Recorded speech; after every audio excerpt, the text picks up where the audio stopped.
Whenever people talk about the hardest roles in a kite zerg, one-hand Arcane almost always comes up near the top.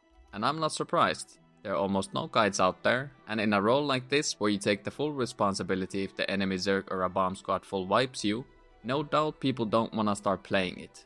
So, it's only right for me to make this video next, and once you understand how to play Arcane correctly, it actually becomes pretty fun and enjoyable, because you can actually feel how much impact you have in a game, and that feels awesome. But if you also think that playing a stopper is difficult, don't worry. In this video I'll be explaining the key concepts behind playing stop tank, using Arcane as an example, since it is the most common weapon to use. Now to get things started, whenever people talk about good stop tanks, the first thing to come up is positioning. And it's also generally used to complain about a bad stopper. And it's for good reason, because it's one of the core fundamentals of fights, and it's incredibly important to understand what positioning is and how to use it. Otherwise, you'll be confused about the fight and you'll have harder time getting anything done. But what does positioning mean? Here's a simple way to look at it. Whenever the fight starts, ask yourself these three questions. What am I protecting? What am I stopping? And can I survive here? In a nutshell, your positioning is basically playing close enough to the enemy to stop the enemy engages, but not so deep that you die first. Of course, depending on which type of weapon you play, the way you do this is different. I think there are mainly two playstyle of tanks based on how they're supposed to play. We have melee tanks like mazes, and then we have range and mobile tanks like Arcane, and some cases even a behemoth. Without overcomplicating it, let's look at some examples to make things clear. Melee tank playstyle can be more offensive and defensive, but also is way more riskier to play, especially in this kidnap meta.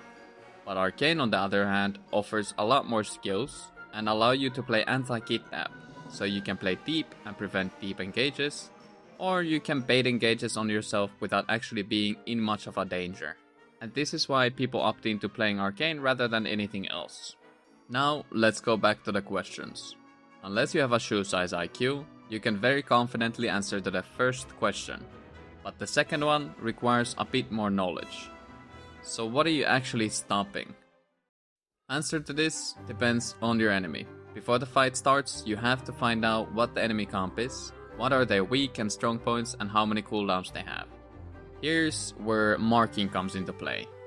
To make your life easier, you should use marks on these specific targets. Your own color, the enemy color, spirit hunter, bomb squad color, spiked, and potential solo bombs. When you're wondering where the enemy is looking at, just look at the spike mark compared to the color. Usually the enemy color calls the direction before they engage, and the spike starts walking towards it early. When it comes to stopping, however, you should look for these cues. And it's very important that you call this out. Your responsibility isn't just stopping, it's also letting people know what actually is happening in the front, where the enemy is looking, and if they're looking for a kidnap or if you need help. It doesn't really matter how good of Arcane you are, you can't stop alone. A solo tank weakness is offensive setup. You can get GA'd or knocked up on engage to prevent your stop. And this is a weakness a lot of zergs fall into. You almost always need a minimum of 2 Arcanes who play separate from each other to not only help each other out, but to prevent a potential offensive setup engage. If you do have to play alone though, make sure you ask for a guard rune on you whenever you're alone. This makes you immune to most of the offensive setup. Now, you might ask yourself, how do I know which spells I should use and on what?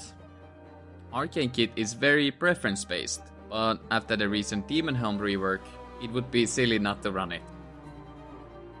Before the introduction of the Demon Helm, Arcane's main weakness was the inconsistency of the E ability. It's either too slow to use on range, and anyone can body block it very easily.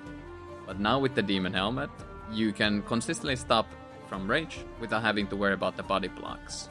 Your other spells are all more melee and requires you to play near the enemy, and you should always use these if you know certainly that you are not the main target. A good rule of thumb is to separate your skills, never to use them all simultaneously, since like any tank you can always set up for the main engage, as long as you have enough skills to stop the enemy. And since you're using Astral Aegis, you're already hitting very close to the max defense versus player soft gap, so the best stat to have is max health. And if you decide to attune a weapon, make sure you stack max health stat on it. With the cleansing potion, this makes you near immortal if you play correctly. And this is the biggest mistake most arcanes make. They're afraid to take damage, they don't play confidently, and abuse their kit's most important resource, their large health pool. There is a reason you can play super aggressive with Arcane. You have a self bubble, a cleanse, a blink, all these abilities to help you survive, so you have to take advantage of them. Whenever you feel like you're in trouble, call it out. Ask for heals, but never ever abandon the front line. And that pretty much answers the last question, whether you can survive here or not. And yeah, I know the whole video was about kite versus kite matchups, but sadly, Arcane doesn't really have a place in a kite versus brawl fight. You should always have a swap on you, whether it's an occult or an icicle. The modern brawl really doesn't have an engage, so you should always swap into a peel weapon instead. And to conclude this video, the most common mistakes people make is that they're wasting all their spells on enemies too early. You're just delaying an inevitable free hit because they still have all their engage cooldowns. Real stop is the one that actually steals the enemy cooldowns. Delaying an engage steals nothing, it just buys time.